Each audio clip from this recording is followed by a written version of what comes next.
Hello students, welcome to this video.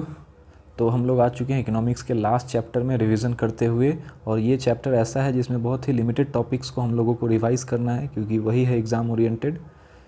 What is globalisation and the factors that have enabled globalisation. तो globalisation क्या है? दुनिया का आपस में करीब आना है, दुनिया के मार्केट्स का इंटीग्रेशन, दुनिया के में जो प्रोडक्शन हो रहा है उसका आपस में जुड़ना, है ना, लोगों का आपस में जुड़ना, गुड्स एंड सर्विसेज का आसानी से ट्रांजैक्शन हो पाना, मूवमेंट हो पाना, यही है ग्लोबलाइजेशन। ठीक है, और ये हिस्ट्री का जो चैप्टर है the making of a global world, इसको भी हम लोग अलग एक छोटे से वीडियो के माध्यम से कर लेंगे। तो ग्लोबलाइजेशन क्या है और इसके फैक्टर्स जो हैं जो इनेबल कर रहा है ग्लोबलाइजेशन को बढ़ावा देने में, वो है दो टॉपिक। सो आते हैं हम लोग प्रोडक्शन अक्रॉस कंट्रीज़। तो दुनिया के अलग अलग देशों में जो प्रोडक्शन है वो मतलब एक तरीके से जुड़ पा रहा है, या एक चीज़ का प्रोडक्शन जो है कई सारे कंट्रीज़ के माध्यम से हो पा रहा है। तो this has been possible only because of globalisation. और ग्लोबलाइजेशन का फ़ायदा एमएनसी जैसे कंपनीज़ को बहुत हुआ है।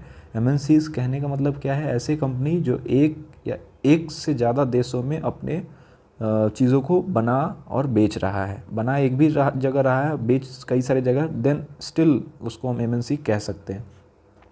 Multinational corporation, MNC is a company that owns और controls production in more than one nation. ठीक है, इस बात का आप ध्यान रखेंगे। और इसका फ़ायदा क्या हो ग्लोबलाइजेशन की वजह से कि जहाँ पे जो चीज़ें सस्ता है वहाँ से वो चीज़ें ले आओ और बनाओ और इसका फ़ायदा उठाओ। This is done so that the cost of production is low, है ना। आपको पता चल गया कि ये चीज़ सबसे सस्ता दुनिया में यहाँ है, यहाँ पे लेबर सस्ता है, यहाँ पे ये रॉ मटेरियल सस्ता है, तो चलो लेबर और रॉ मटेरियल जहाँ है वहीं पे हम लोग सेटअप करते हैं इंडस्ट्री, है ना, ताकि खर्च बचेगा और मार्केट भी अगर आसपास में है तो और फ़ायदा होगा।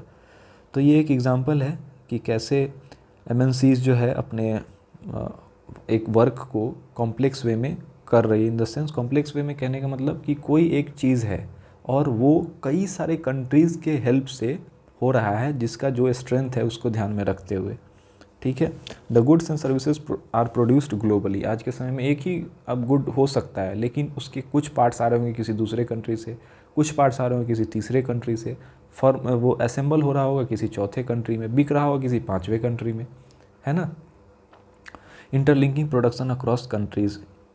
अब प्रोडक्शन जो है इंटरलिंक क्यों हो पा रहा है? क्योंकि ग्लोबलाइजेशन की वजह से जो है इन्वेस्टमेंट, एक कंट्री का कंपनी दूसरे कंट्री में जा कर के इन्वेस्ट कर पा रहा है ना, फॉरेन इन्वेस्टमेंट जिसको हम बोलते हैं, आसानी से वो कर पा रहा है, क्योंकि ग्लोबलाइजेशन के तहत वो सब करना है, तभी ग्लोबल जो टर्म है वो जस्टिफाइड होगा। ठीक है, ये सब तो बाकी टॉपिक्स हैं, इसको भी हम देख ले रहे हैं। Foreign trade and integration of market. ये फॉरेन ट्रेड जो है वो बिना मार्केट के इंटीग्रेशन के तो नहीं हो सकता है, कि एक चीज़ जो है वो प्रोड्यूस हो रहा है बहुत सारे देशों के हेल्प से।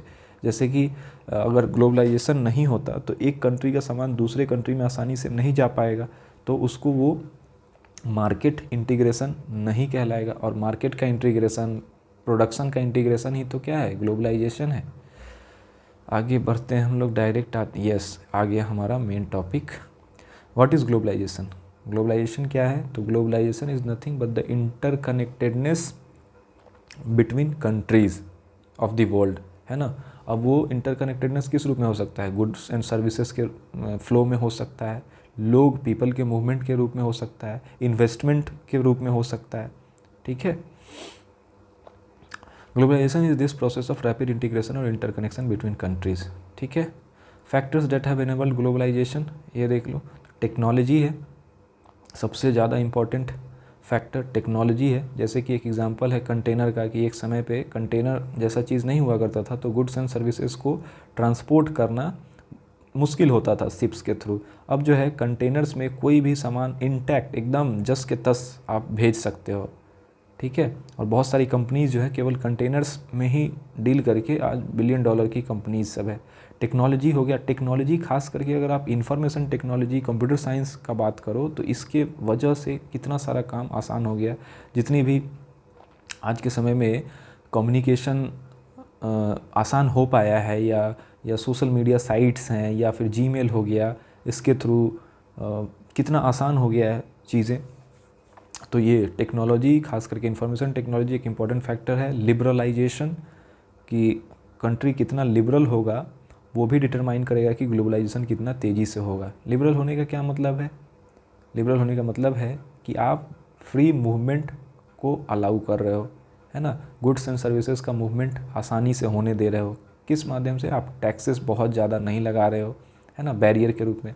Tax on imports in example of trade barrier. आप जो बाहर से इंपोर्ट आ रहा है आपके देश में, उसको रोकने के लिए आप टैक्सेस बढ़ा दिए, तो एक तरह से बैरियर का काम कर रहा है। जो लोग उस चीज़ को इस्तेमाल कर रहे हैं आपकी कंट्री में, उनके लिए तो वो, यानी कि कंज्यूमर के लिए हमेशा से विन विन सिचुएशन लेकर के आया है क्या? ग्लोबलाइजेशन। हो सकता है कि लोकल प्रोड्यूसर्स, ट्रेडर्स के पॉइंट ऑफ व्यू से ग्लोबलाइजेशन जो है अच्छा नहीं रहा हो या फेयर नहीं रहा हो, लेकिन कंज्यूमर्स के पॉइंट ऑफ व्यू से तो हमेशा ही ग्लोबलाइजेशन जो है उनके चॉइसेस को एनहांस करा है। तो लिबरलाइजेशन क्या है? कुछ नहीं, बल्कि जो रेस्ट्रिक्शंस हैं, जो बैरियर्स है, उसको हटाना ही लिबरल गवर्नमेंट का नेचर है या लिबरलाइजेशन प्रोसेस है। ठीक है। फिर आप देखो WTO के बारे में तो चर्चा नहीं है, बट फिर भी WTO जैसी ऑर्गेनाइजेशन भी क्या है? ग्लोबलाइजेशन को बढ़ावा देने के लिए ही तो है। हालांकि इस पर बहुत सारे इफ़ बट हैं, सवाल हैं, है ना, कि कैसे डेवलप्ड कंट्रीज़ जो है अपना डोमिनेंस इसमें दिखा रही है। वो खुद गलत करती है और वो दूसरे कंट्रीज़ को मना करती है उस चीज़ को करने से। बट स्टिल ये ऑर्गेनाइजेशन का अपने आप में जो रोल है वो ग्लोबलाइजेशन को प्रमोट करना ही तो है। ठीक है। और जो है प्रोडक्शन जो है अक्रॉस डिफरेंट कंट्रीज़ वो कैसे इंटरकनेक्ट हो रहा है? तो एक MNC जो है दूसरे जगह जा कर के वहाँ की लोकल कंपनीज़ के साथ टाई अप करती है या फिर उसको अक्वायर कर लेती है, ख़रीद लेती है छोटे कंपनीज़ को। उससे फ़ायदा है उसको, अगर पार्टनरशिप करती है तो फ़ायदा है दोनों को। वहाँ के लोकल कंपनीज़ को ये फ़ायदा है कि उसको बड़े कंपनी का एक्सपीरियंस मिलेगा, टेक्नोलॉजी मिलेगा नए नए, और बड़े कंपनीज़ को फ़ायदा ये है कि उसको लोकल मार्केट का आइडिया मिल जाएगा। एक और इम्पॉर्टेंट टॉपिक G20 के बारे में, हालांकि ये सिलेबस में नहीं है, बाद में चर्चा में आया क्योंकि CBSE ने जो है G20 को पढ़ने के लिए कुछ स्टडी मटेरियल रिलीज़ किया था वेबसाइट पे। हालांकि इससे क्वेश्चंस आने की संभावना बिल्कुल भी नहीं है। बस इतना आप समझ लो कि G20 20 देशों का ग्रुप है ना। हालांकि 19 ही कंट्रीज़ हैं और 20वां जो है वो EU है, यूरोपियन यूनियन है। 1999 में बना था, खास करके फाइनेंशियल इश्यूज़ को एड्रेस करने के लिए। और इम्पॉर्टेंट इसलिए हो जाता है क्योंकि इंडिया जो है 2022 से 2023 तक ये था प्रेसिडेंट। इंडिया को होस्ट करने का मौका भी मिला 2023 में, और इस वजह से इम्पॉर्टेंट हो जाता है। इंडिया भी एक मेंबर है G20 का, और हम लोगों ने अपने इस होस्ट जो मिला इस दौरान हम लोगों ने अफ्रीकन यूनियन को बना दिया है G20 का मेंबर। ठीक है। बहुत सारे दुनिया के जो प्रेसिंग इशूज़ है, क्लाइमेट, एग्रीकल्चर, सस्टेनेबल डेवलपमेंट, इन सब चीज़ों पे एकजुटता दिखा करके दुनिया को राह दिखाने का काम करती है ये।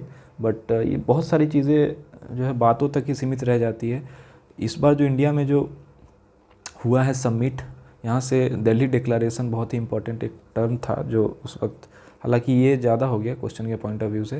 क्वेश्चन के पॉइंट ऑफ व्यू से एक इम्पॉर्टेंट क्या हो सकता है कि इसका थीम क्या था? The whole world is one family, है ना, वसुधैव कुटुंबकम। ये आप ध्यान में रखोगे।